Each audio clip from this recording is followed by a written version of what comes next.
listen to the news on the radio. That is still a very common way for people to listen to the news.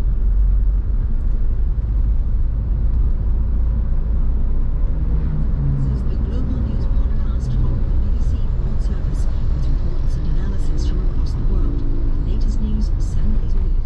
BBC World Service podcasts are supported by advertising. This is the Global News podcast from the BBC World Service. Hello, I'm Oliver Conway. This edition is published in the early hours of Saturday, the 18th of September. A US general admits that the country's last drone strike in Afghanistan was a tragic mistake that killed an aid worker and his family. France is recalling its ambassadors to America and Australia after their new security pact with Britain.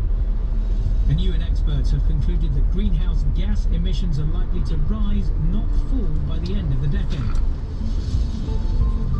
Also in the podcast, I've been moved by the power of your voices over the past week. You were heard.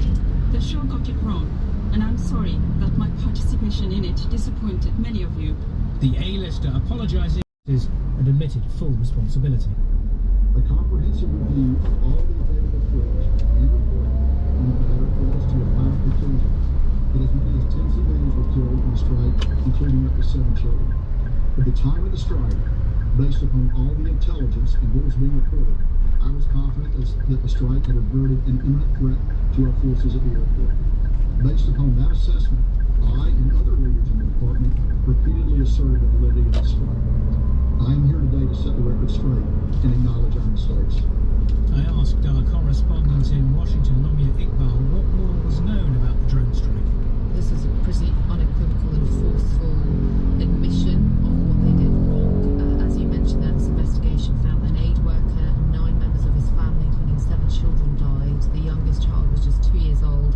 And Mackenzie did go on to say that the US would consider paying reparations. Now, this happened days after a terror attack at Kabul. In fact, one of the US military's final acts in Afghanistan before it left. And, you know, they tried to set out the reasoning behind the strike, saying we had been tracking this car for hours, we thought it was about to be used in an attack, but they also misinterpreted the loading of water bottles into the boot of the car as explosives. And there was a secondary blast that they'd initially claimed as proof that they'd got the right target, but that turned out to be a propane tank in the compound of the victims. And this drone strike, it's part of President Biden's very controversial over-the-horizon strategy, which basically involves fighting terrorists from afar instead of putting soldiers on the ground. It's likely to draw even more criticism. Yeah, I mean, the aid worker actually worked for an American group. What's been the reaction? Well, bear in mind, it was pretty much already known that this had been a horrendous mistake. The BBC did do an interview with the family, those related to the victims in the days after. We've seen their pictures, their faces, and there was also this big deep dive investigation done by the New York Times publication, which saying that the US had made a mistake. Some commentary is, you know, would the Pentagon have revealed their mistake if it hadn't been for the way the media here certainly had been talking about what had happened. In terms of Mr. Biden's opponents and those in his party, I've not seen anything yet, but there was a comment made by the ACLU, which is dedicated to the Liberties Union, which basically criticised what's happened and said that they'd hope that America would really rethink this sort of strategy in the future. Nomia Iqbal in Washington.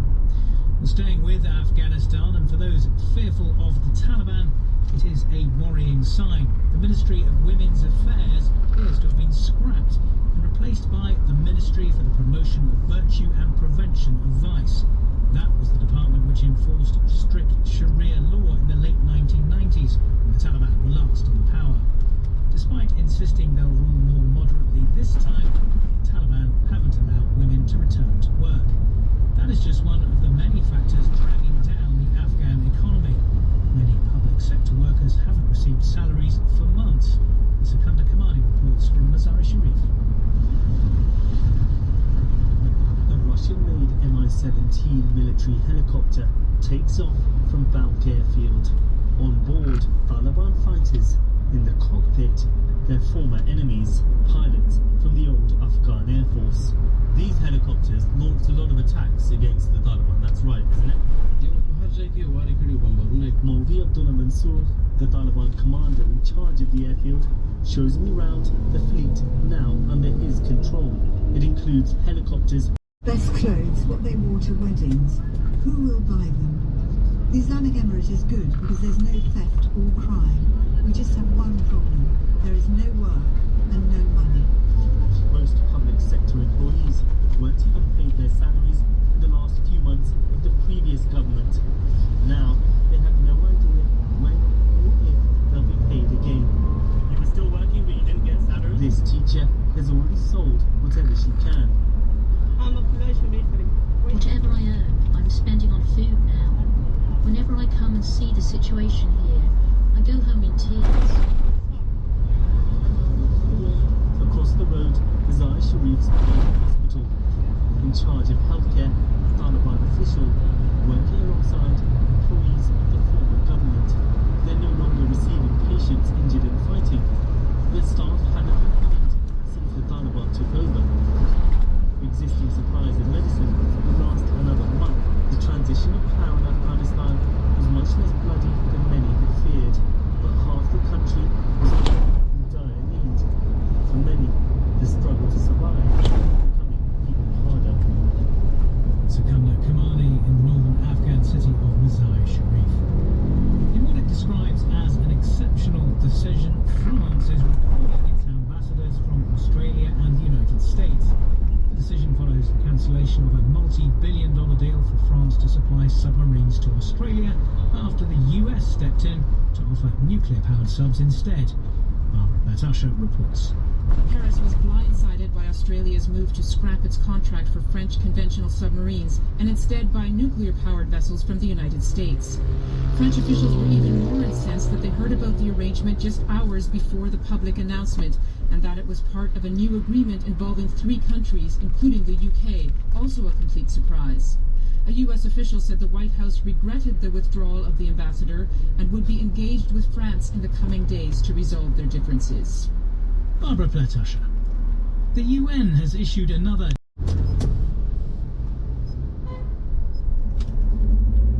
scientists say is needed, but actually a rise of 16% between now and 2030. That is literally the opposite of what climate scientists say is needed. The calculation by the UN is that that puts the world on a course for an increase in temperature of 2.7 degrees Celsius by the end of the century, which frankly is territory that climate scientists are scared of. I mean, they say we're already seeing the effects of climate change, and the world has warmed by 1 degree, or just over 1 degree, since pre-industrial times. The higher you see it in sea level rise, you'll see it in coastal flooding, you'll see it in crop failures, bigger storms, more heat, more intense droughts. The list is really horrible of what happens to the world and all of us if you have a rise of the order of 2.7 degrees. Our science editor, David Shook. There are fears for the future of the only known remaining Pirapura tribesmen in Brazil. The 2 men live in isolation in the Amazon rainforest on ancestral lands that have long been coveted by loggers and cattle ranchers. Now, amid fears that indigenous rights are being eroded under President Jair Bolsonaro, they've been given only 6 months further protection, much shorter than usual by the Supreme Court. Our America's editor, Candace Peart, reports. Lawyers and activists working with the Pirapura had hoped for at least another 3 years of protection until a final decision could be made on whether the land could be officially designated a tribal reservation.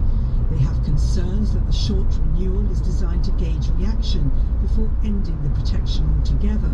The Pirapura are struggling with armed invaders who are stripping the forest of wood and trying to drive them out. The invaders have become bolder and Jair Bolsonaro, who repeatedly says reservations give land to too few people and block the expansion of mining and farming. Candace Peart. It's an issue that people around the world are struggling to get to grips with. Who should decide if a child has the right to transition to a different gender? A court in London has said it should be doctors rather than judges. It overturned a previous ruling that children under 16 lacked the understanding to give informed consent over whether to take drugs which delay the onset of puberty. As Sancha Berg reports. Last year's landmark case at the High Court meant doctors in England would have to go to court to prescribe puberty-blocking drugs to new young patients. It was brought by Kira Bell, who had given these drugs as a teenager, but later regretted it. But today's decision by the Court of Appeal set last year's ruling aside and said it was inappropriate for judges to provide guidance on this issue. Paul Jenkins is the chief executive of the Tavistock and Portman NHS Trust, which brought the appeal. He welcomed the ruling. I think what's good about it is that it really reaffirms the rights and ability of young people to work with their clinicians to take informed decisions about their care. And I think it's also important that it establishes that clinicians and the framework in which those clinicians operate is the basis for taking decisions about care and not the courts. Kira Bell said she'd seek leave to appeal to the Supreme Court. Her lawyer is Paul Conrathy. My client's obviously very disappointed in the judgment today. What they had achieved in the judgment of the High Court was an extra layer of protection for very vulnerable children. As a result of the judgment today, that has been removed. This case concerned the roles of doctors and the courts in England, but attracted interest worldwide. It's part of a global conversation about what for many is a highly charged issue. Censorship. The result may be seen as a foregone conclusion, but Russians are voting for a new parliament, Duma. Polling takes 3 days, and President Putin cast his ballot online on Friday. Дорогие друзья, сегодня в нашей стране... Dear friends, today a 3-day vote for the 8th State Duma election started in our country. As you can see, under sanitary constraints and quarantine, I did my civic duty online. Such a voting system is used in many countries of the world and has been used in Moscow several times. This time, the citizens of the Russian Federation across 7 regions can use this service. Make your choice. Thank you.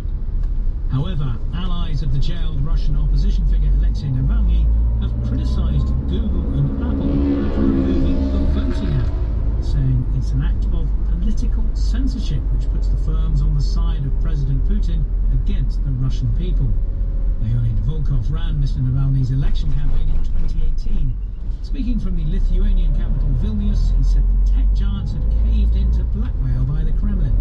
It is now quite clear, as it has been revealed by sources of New York Times and Bloomberg, that Google and Apple fell victim of a terrorist attack. So the Russian government took hostages. That's what terrorists normally do.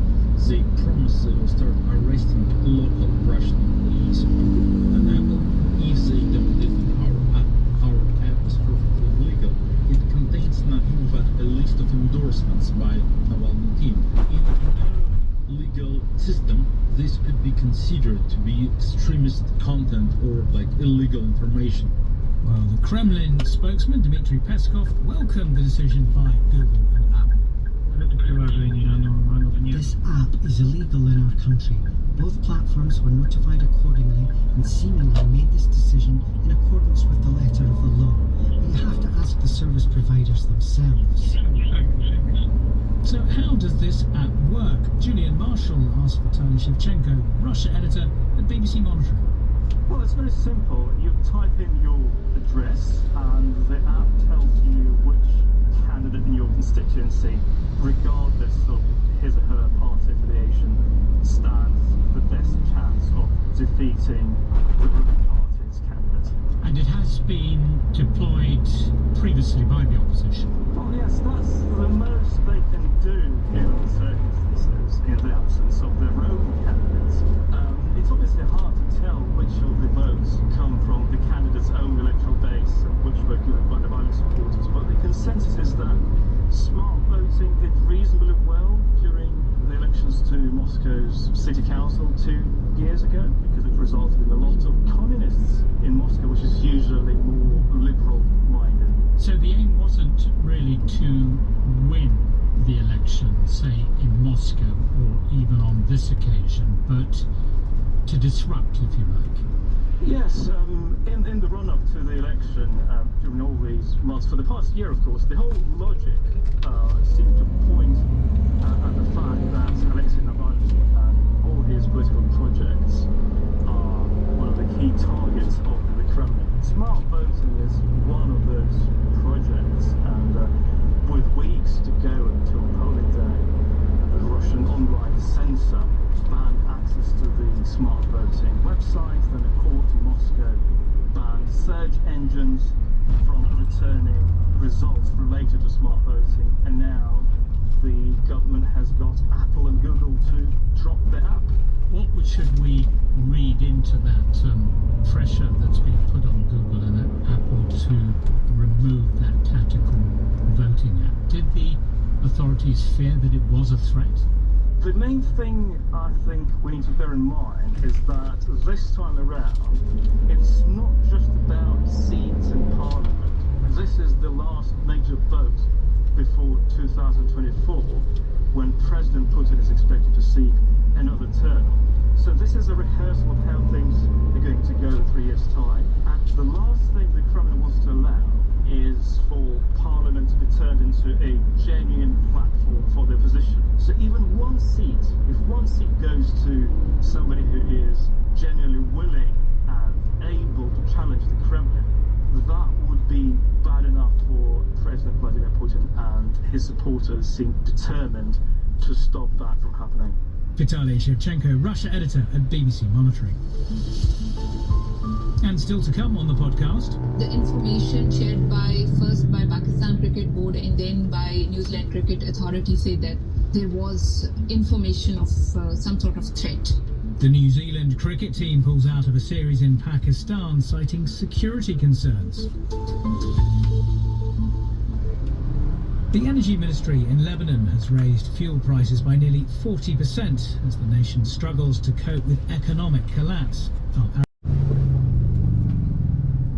For weeks, the army has been raiding locations where fuel is being ordered in order to try to ease the shortages that have not just inconvenienced ordinary Lebanese, but put hospitals at risk of running out of power. On Thursday, dozens of trucks carrying Iranian fuel entered Lebanon from Syria in an initiative organised by Hezbollah. The new government is trying to tackle the country's financial crisis, and the currency has regained some value. But the Lebanese will be disheartened that warnings that the fuel subsidy was unsustainable and had to end have now become reality. Sebastian Usher. The British government has lifted another COVID restriction in England as part of efforts to return life to normal. Fully vaccinated people will no longer have to take a PCR test when entering from countries not regarded as high risk. Here's the Transport Secretary, Grant Shapps. The purpose is to make it easier for people to travel without the bureaucracy, without so many tests, and with a greater level of certainty now that we've got so many people vaccinated. However, there are fears this could hinder efforts to quickly identify new and potentially more dangerous variants of coronavirus. The current surge in infections in the UK has prompted the government to push ahead with COVID booster jabs, starting next week with the most vulnerable. Britain isn't the only country rolling these out. Israel and France have already started giving third doses. But while that's happening in one part of the world, over in Africa, only 3% of the continent's 1.2 billion people have been vaccinated. And that's once again raised the issue of vaccine inequality. The BBC's Roz Atkins has been looking into the ethics of COVID booster jabs. Hello, I'm Roz Atkins. Each week on the BBC World Service, I look in detail at one of the biggest stories in the news. This week is the ethics of COVID booster jabs.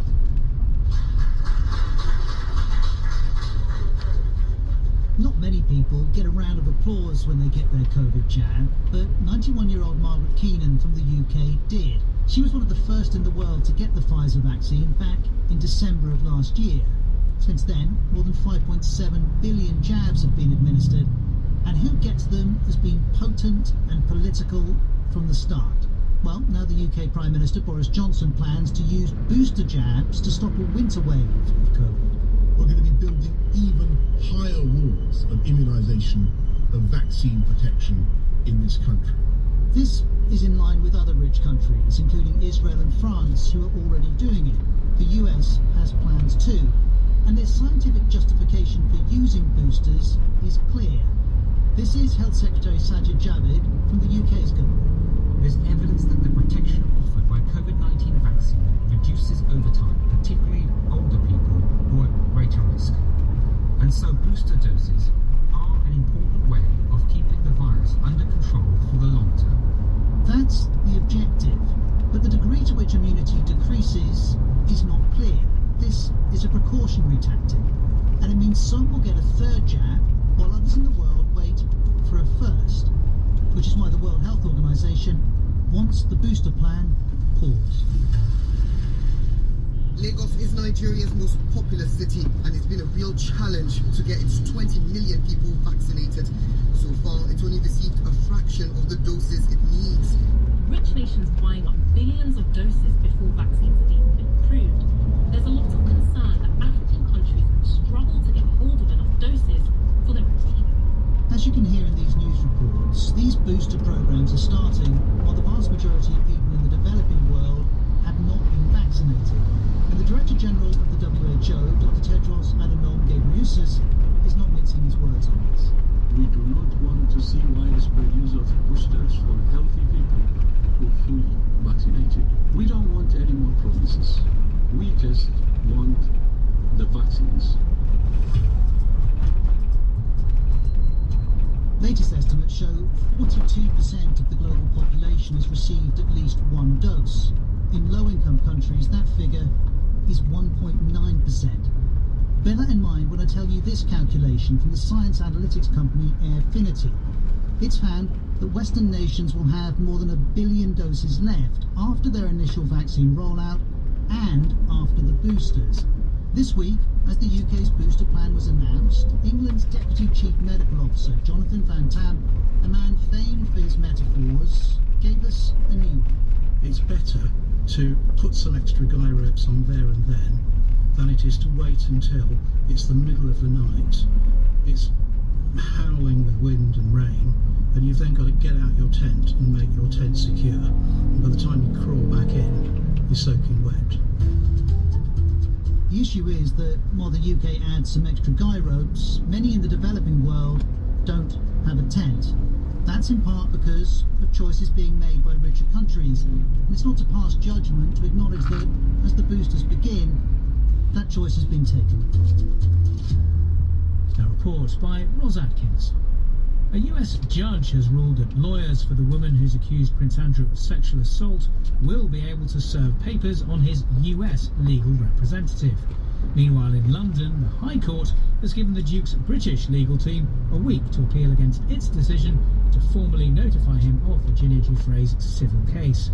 Prince Andrew, Queen Elizabeth's second son, has denied any wrongdoing. Here's our royal correspondent, Johnny Diamond. A week of judicial manoeuvrings has been capped by a defeat for the Prince's legal team.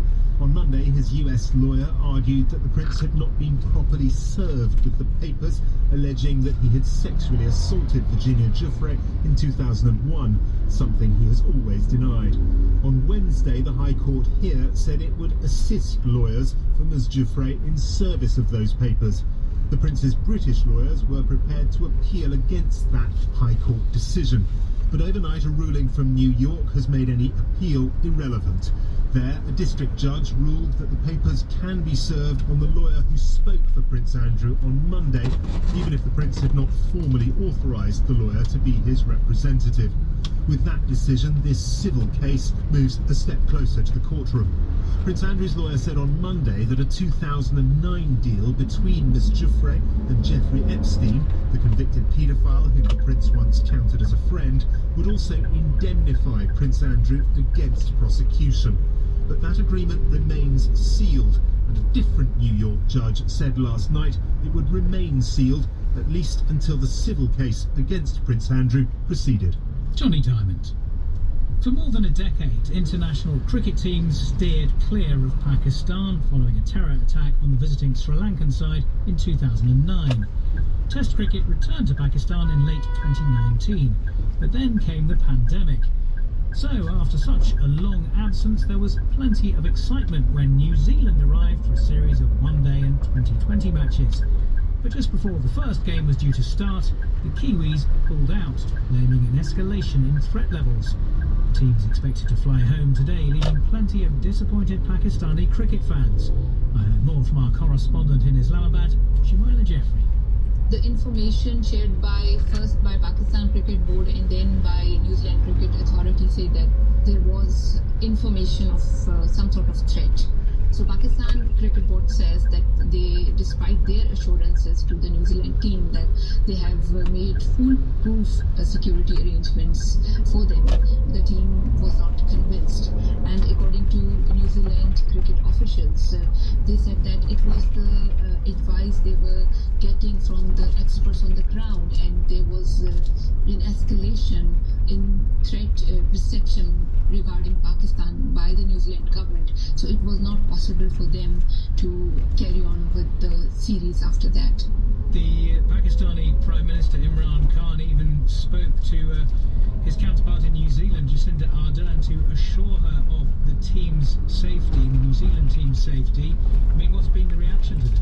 He got in touch with the New Zealand's Prime Minister and explained to her that Pakistan has one of the best intelligence officials and agencies in the world, and that there is no threat whatsoever to the visiting team. But it seems that he was not able to persuade her. This news came as sheer disappointment for millions of cricket lovers in Pakistan who were really psyched up and looking forward to this series. People are upset and angry and shocked, and just minutes before the first one-day match between the two teams, they came to know that New Zealand has abandoned the series. Shumaila Jaffrey in Islamabad. Someone obviously thought it was a good idea. A new reality TV show pitting various campaign activists against each other. However, when The Activist was launched this week, complete with celebrity judges, it quickly became clear that its makers had badly misjudged the mood. The producers swiftly decided to change course. Well, one of the show's judges, the actress Priyanka Chopra, has apologised. Paddy Maguire reports. At the outset, it might have seemed like a great idea. How can we maximise the Greta Thunberg effect, you can hear the commissioners say. Climate change is so hot right now. And so The Activist was born. Its format was simple, a challenge show for people involved in health, education and environmental issues. The activists would go head-to-head in challenges to promote their causes. The prize, a place at the G20 summit. The panel of judges was to be the actress Priyanka Chopra, the singer Usher and the dancer Julianne Hough. When details of the show were revealed last week, criticism quickly began to grow online. People were offended by the idea of pitting important social issues against each other and turning global causes and possibly the future of the planet into reality TV. Feeling the burn, Priyanka Chopra posted a message on social media, read here by one of our producers. I have been moved by the power of your voices over the past week. You are heard. The show got it wrong, and I'm sorry that my participation in it disappointed many of you. The show has already been filmed and was due to be broadcast on CBS next month, but in a rapid turnaround, the producers now say it'll be a one-off documentary with the same activists who took part in the reality show format. CBS and the show's makers, Live Nation and Global Citizen, have also issued a joint statement saying the show's original format distracts from the activists' work. Paddy Maguire. And that's all from us for now, but we'll be back later. This edition of Global News was produced by Liam McSheffrey and mixed by Peter Luff. Our editor is Karen Martin. I'm Oliver Conway. Until next time, goodbye.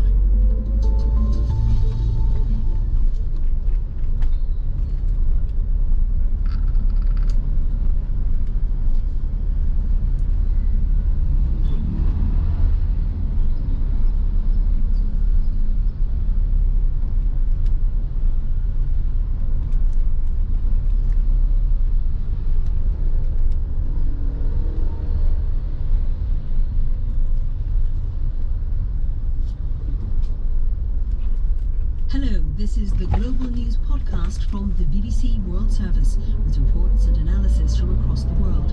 The latest news 7 days a week. BBC World Service podcasts are supported by advertising. I'm Lise Doucette from the BBC World Service. I've been reporting from Afghanistan for more than 30 years. The Americans are now out, the Taliban in. How did we get here?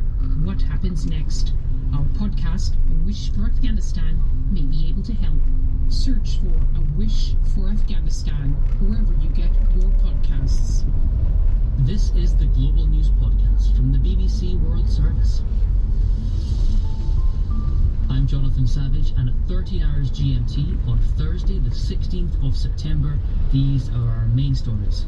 The members of the new AUKUS pact say it'll make the world a safer place. This is a huge increase in the levels of trust between the US, the UK and Australia. But China is denouncing it as an act of aggression. We'll find out why. An Indonesian court has ruled the government must take action on air pollution, and how Zimbabwe managed to become one of the frontrunners in Africa's COVID vaccine rollout. Also in this podcast, France says its troops have killed one of the leading Islamist radicals in the Sahel. A call for more research into possible links between COVID vaccines and changes to the menstrual cycle. And we wasted so much time yesterday running down this whole story. There is absolutely no reported such side effect. Trinidad's government hits out after rapper Nicki Minaj's claim about vaccines causing impotence. They didn't mention its name, but China is universally being seen as the reason for a new security pact between the US, Britain and Australia. Known as AUKUS, this partnership will let Australia build nuclear-powered submarines for the first time, using technology provided by the US. The leaders of the three countries said the deal would promote stability in the Indo-Pacific region. This was the UK Prime Minister Boris Johnson speaking in Parliament a few hours before we recorded this podcast. AUKUS is not intended to be adversarial towards any other power, Mr. Speaker, but it merely reflects the close relationship that we have with the United States and with Australia, the shared values that we have, and the sheer level of trust between us that enables us to go to this extraordinary extent of sharing nuclear technology in the way that we are proposing to do. But China was quick to condemn what it called a Cold War mentality. The United States, UK and Australia are engaging in cooperation in nuclear-powered submarines that gravely undermines regional peace and stability, aggravates the arms race and hurts the international non-proliferation efforts. The US and the UK are about to export highly sensitive nuclear-powered submarine technology to Australia. This once again shows they are using nuclear export as a geopolitical gaming tool and applying double standards, which is extremely irresponsible. The Chinese Foreign Ministry spokesman Zhao Lijian. So that response, fury and condemnation came from China. I'll tell you why in a moment. But first, I asked the defence and diplomatic analyst Jonathan Marcus to explain what business Australia, the US and the UK have policing the seas around China. It's not so much policing the seas around China as such, it's ensuring that international waters through which huge quantities of the world's trade passes are not dominated in a kind of Chinese sphere of influence. The Chinese in the South China Sea and elsewhere have set out grand territorial claims which most of the rest of the world rejects. Many of the smaller countries in the region see themselves as deeply threatened and their economic interests threatened by China's expansive goals. So this naval partnership initially, but of course it will lead to other things as well, this is all part of pushing back against what is seen in many capitals as a more and more expansionist China. So what are these submarines, what will they actually do as a result of this deal? Well, nuclear-powered submarines are very important because they have much greater range, endurance, and they're much stealthier. They're harder to find than diesel-electric-powered submarines. So they will give the Australian Navy a much greater reach and a much greater capacity. It's a really big deal, this decision. I mean, the Americans are sharing with the Australians their nuclear submarine propulsion technology, which they've only ever done once before. They did that with Britain back in 1958, I think, pretty much the end of the 50s. So it's a big deal. I don't think it's likely to happen again with any other country, but it means that Australia will now be able eventually to deploy a small flotilla of nuclear-powered submarines rather than the 12 less capable boats that it was planning to buy from the French. This is, though, still some considerable way in the future. It's about 18 months of discussion as to the mechanics, mechanisms of this, and then the actual boats, well, they could take a decade, 15 years, maybe more to actually enter a service. But it's very much, I think, Australia throwing in its lot with the Americans, believing that the Americans are going to be a reliable partner in the Asia-Pacific region for the coming decades. So, as I say, a big deal. Yeah, the leaders, they didn't mention China specifically, but China was quick to take umbrage. Stay with us, Jonathan. I want to get your reaction to this. Stephen McDonnell explains from Beijing. The Foreign Ministry spokesman, Jalan, had especially strong words for Australia, given that it was to build these new nuclear-powered submarines, saying that the international community, including neighbouring countries, had reason to question Australia's sincerity. He said that all three countries had severely undermined regional peace and stability, that they'd intensified the arms race, that they should abandon what he said was an outdated Cold War zero-sum mentality. Otherwise, they'd only shoot themselves in the foot. So, a clearly upset Beijing, I suppose that was to be expected. The remarkable thing, though, is to see the speed with which relations between Canberra and Beijing have collapsed in the space of just a couple of years. It seems like yesterday that Xi Jinping was in Australia going to football, wearing a scarf, cheering along with the crowd, visiting the site of Aboriginal cave paintings.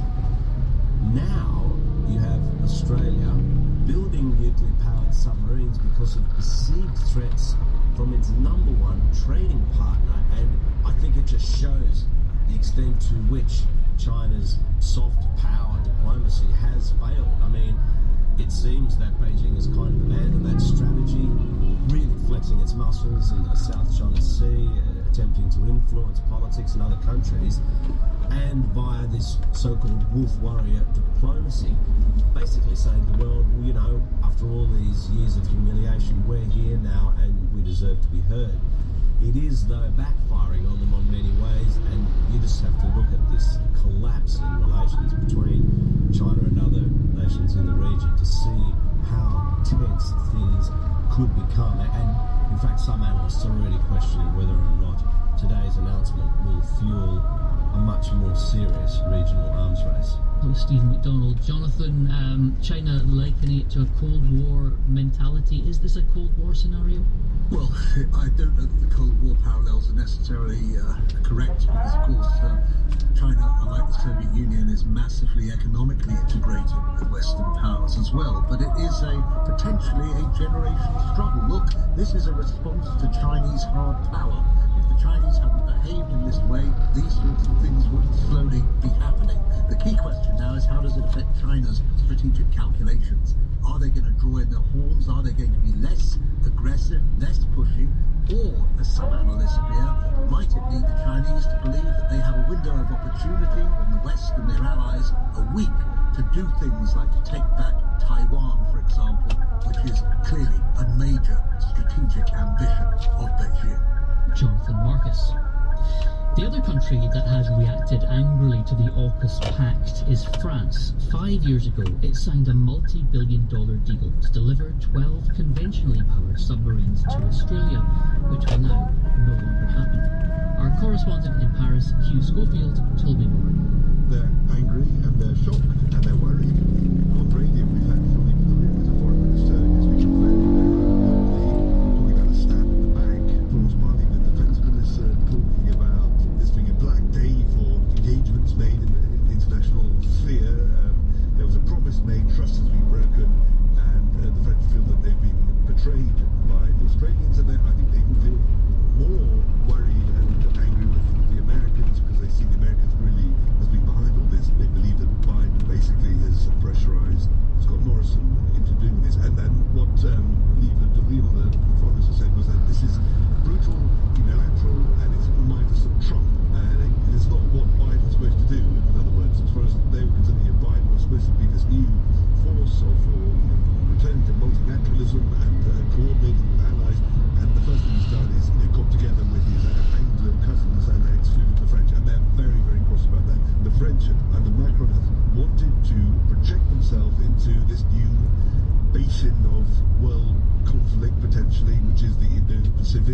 trying to form their own alliances with Australia, and this was very much part of it, India and so on.